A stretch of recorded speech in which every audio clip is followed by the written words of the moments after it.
Sveiki sugrįžę. Šiandien nersime į įdomų nelygybių pasaulį. Jei lygtis mums pasako, kada dvi išraiškos yra lygios, tai nelygybės atskleidžia, kada viena išraiška didesnė arba mažesnė už kitą. Tai tarsi lygčių pasaulis, tik su daugiau dramos ir netikėtumų. Pradėkim. Nelygybei nurodyti naudojame specialius simbolius, kad parodytume santykį tarp dviejų išraiškų. Yra daugiau arba lygų, ar mažiau arba lygų nelygybės. Šiandien nagrinėsime racionaliasias nelygybės. Tai nelygybės, kuriuose turime trupmeną su kintamaisiais. Jos gali atrodyti sudėtingai, bet intervalų metodas mums padės jas sutramdyti. Šis metodas padės mums rasti visas įmanomas kintamojo x reikšmės, su kuriomis nelygybė yra teisinga. Pagrindinė intervalo metodo idėja yra tokia. Nelygybė pertvarkoma taip, kad dešinėje pusėje būtų nulis, o kairėje išraiška, kurio ženklą galime nesunkiai nustatyti.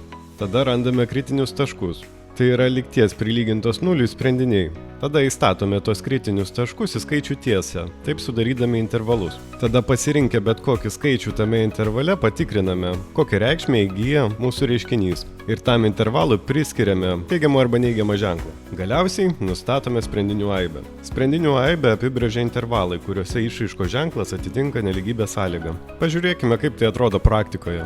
Tarkime, turime štai šitokią nelygybę. Pirmas dalykas, kurį mes turime padaryti, tai surasti šios lygties prilygintos nuliui sprendinius. Šiuo atveju tai yra 2 ir 3. Tada nubraižome skaičių tiesę ir pažymime šios sprendinius. Šie du kritiniai taškai padalyja skaičių tiesę į 3 intervalus. Kai x mažiau už 2, x yra tarp 2 ir 3 ir x yra daugiau negu 3. Patikriname kiekvieną iš šių intervalų, kad sužinotume, kokią reikšmę įgyja reiškinys su reikšmėmis tose intervaluose.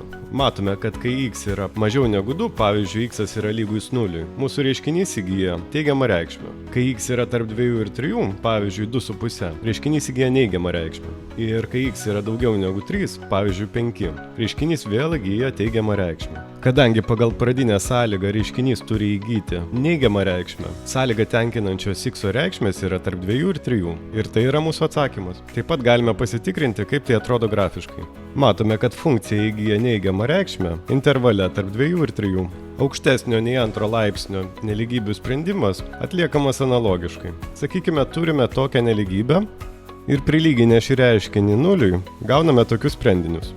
Įstatome šiuos kritinius taškus ant skaičių tiesės, kaip anksčiau patikriname intervalų ženklus ir atsižvelgia į pradinę sąlygą nustatome, kad tikslas yra tarp -1 ir 2 arba daugiau negu 3. Vėlgi galime patikrinti, kaip ši sąlyga atrodo geometriškai. Matome, kad funkcija įgyja teigiamas reikšmes, kai x yra tarp -1 ir 2 ir daugiau negu 3. Kartais susidurime su keliomis nelygybėmis vienu metu. Tai vadinama nelygybių sistema. Intervalų metodas ir vėl čia gelbsti. Viskas, ką turime padaryti, tai išspręsti kiekvieną nelygybę atskirai ir tada rasti bendrą sprendinių aibę. Tai yra intervalus, kurie tenkina visas nelygybės vienu metu. Pažiūrėkime, kaip tai atrodo. Pabandykime išspręsti tokią nelygybių sistemą. Pirmiausia, sužinome pirmosios lygties kritinius taškus, kurie yra lygus 2 ir -2. Reiškia, turime 3 galimus intervalus. Kai x yra mažiau negu -2, x yra tarp -2 ir 2 ir x yra daugiau negu 2. Pagal mūsų sąlygą, sprendinių aibės yra tinkamos, kai reiškinys įgyja teigiamą reikšmę. Patikrinę, kokias reikšmės įgyja reiškinys šiuose intervaluose, nustatome, kad šią nelygybę tenkina 2 sprendinių aibės, kai x yra mažiau negu -2 arba kai x yra daugiau negu 2.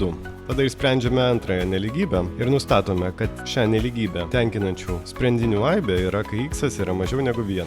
Galiausiai pavaizduojame abiejų nelygybių sprendinių aibės skaičių tiesėje. Galime aiškiai matyti, kad abi nelygybės tenkina sprendiniai mažesni už -2. Ir tai yra mūsų nelygybių sistemos sprendinys. Kaip visada galime pasitikrinti, kaip tai atrodo grafiškai. Intervalų metodas yra galingas įrankis įvairiom nelygybėms spręsti. Svarbiausia pertvarkyti nelygybę į tinkamą pavidalą, rasti šaknis ir patikrinti ženklus. Dabar laikas išbandyti savo jėgas, sprendžiant praktinius uždavinius, kuriuos galite rasti www.adusija.lt svetainėje. O kitoje pamokoje susipažinsime su rodiklinėmis nelygybėmis, išmoksime jas spręsti pasitelkdami laipsnių savybės ir pertvarkydami jas į patogesnį pavidalą. Iki greito!